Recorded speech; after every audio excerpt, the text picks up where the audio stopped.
Amazon have no love for unions. Like many people, I order packages from Amazon. I particularly like cycling products. And I sometimes wonder, what is it like for those Amazon workers in the warehouses who are sorting all the products? What are the conditions like at the moment? And there is an expectation, regardless of what is said, that you must get those packages out.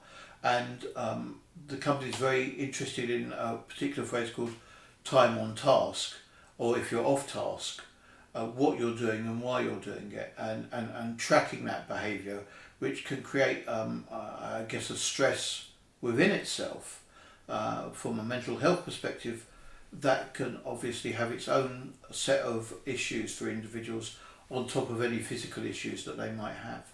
I heard that working in the Amazon warehouse is quite a tough job. Are there incidences where workers have actually been injured? So certainly GMB Union, whom I work for, have done some work on this, and the freedom of information requests that we have obtained have shown reasonably high incidence of ambulance call-outs at various sites. Now I deal with just one part of the United Kingdom, but that's magnified throughout the United Kingdom, and at the same time I believe that it's still an ongoing issue. From my perspective, what I look at is the fact that if there are not good procedures in place, or people are not listening to the workers, then as a result of that, ambulances will be called. Could you emaborate a little bit about incidents at Amazon where people have got injured? Injury is probably one of the biggest issues to what we deal with as a union. These injuries may appear over a period of time, just because of injuries to the skeletal system of the body.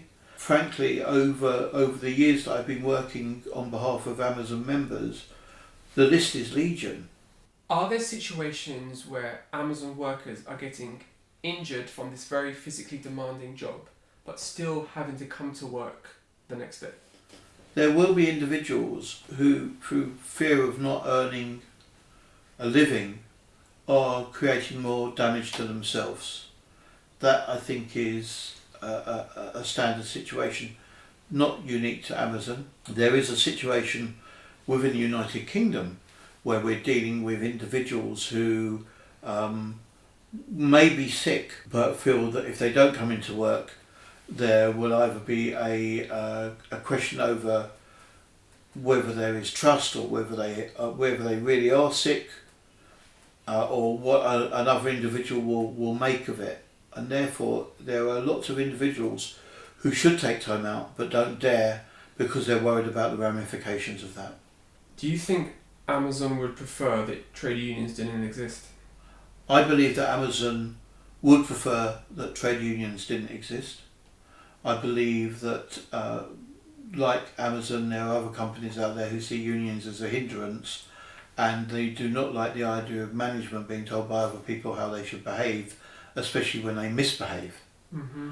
As a result of that, Amazon are never going to be particularly happy about any union engagement. We know how they've been with Verdi, which is a union in Germany, and the fact that they built sites in Poland because German sites are shut at the weekend and therefore they can't get the product out. GMB Union is a thorn in their side. We expect no different, and it's our job to challenge those perceptions and hopefully one day be round a table with them being collegiate. I watched a documentary the other day that in the United States, some of the large corporations there are extremely anti-union and have a whole kind of infrastructure to stop workers unionizing. Does that exist also in the UK?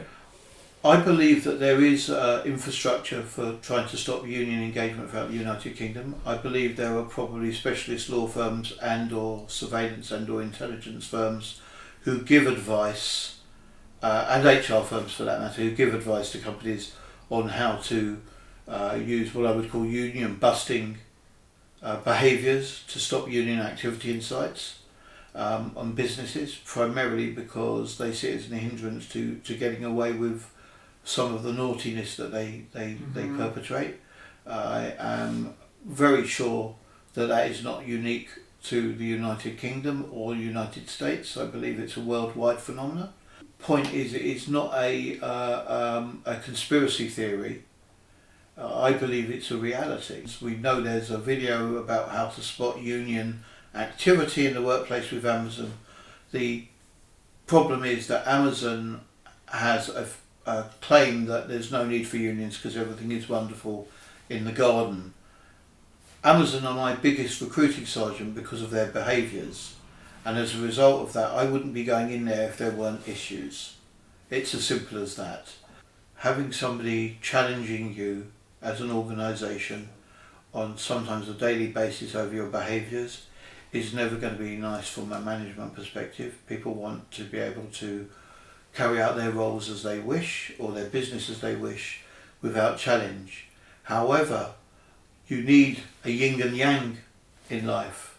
You need a balance to make sure that those who need protections are given the protections. We're not all the same. There are individuals who have disability, there are individuals who have mental health issues, there are individuals who have work-life balance issues when it comes to parental care. You need a moral compass that is there to put you on the right track. Without unions, this moral compass cannot always be achieved. Or the voice that wants to get its message out, to have an advocate like myself or like unions, is lost because they're denigrated, they're ignored, or they're kicked out because the labour laws are not strong enough to protect them. Amazon and other companies for that matter say, well, we don't recognise unions. ASOS says they don't recognise unions, although they try to say they're ethical. But if you've got no problem with recognising unions or making sure that places like Bangladesh where there's factories manufacturing clothing for you are being ethical, why don't you want to do the same in the United Kingdom? What's stopping you from doing that? What is the big problem? Are you scared that you might be told to do the right thing? I think what Amazon would like more than anything is a higher level of automation, to be honest, to actually cut out the worker. Much like Uber would like to see a automated system where drivers aren't working and the vehicle is wholly automated to take you from A to B.